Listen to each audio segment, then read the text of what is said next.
অনেক আছে এখন। সেসব চিন্তা ভাবনা থেকে লেখে কিনা যায় না, তার বাস্তব জীবনে অনেক ঘটনা থাকতে পারে, আঘাত করতে পারে। কে আমার আপন, বাস্তব জীবনের অভিজ্ঞতা থেকেই কে আমার লেখা। ও, কে আপন কে পর।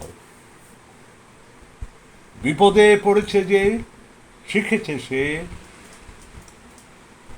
বিপদে পারেনি যিনি পরে যিনি। কিছুই শিখেনি তিনি।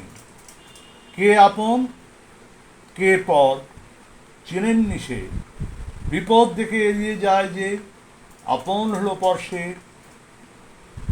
আমার অভিজ্ঞতা বলে আপন থেকে পর ভালো, পরের থেকে জঙ্গল ভালো। তবে সর্বোপরি ভালো বা আপন হলো মা, তারপর বাবা। তারা সুখ দুঃখে থাকে সন্তানের পাশে, এমনকি বিনা লাভে জোয়াল কাঁধে সন্তানের জন্য অন্যের জমি চষে। চমৎকার কথাগুলো গুছিয়ে বলেছেন, অসংখ্য ভালো লাগলো। আমরা অনেক কিছু আমরা আপনাদের কাছ থেকে নিতে পারি। দেখি বিজ্ঞান নিয়ে কি বলেছে, বিবেকের অঙ্গন মানবতা।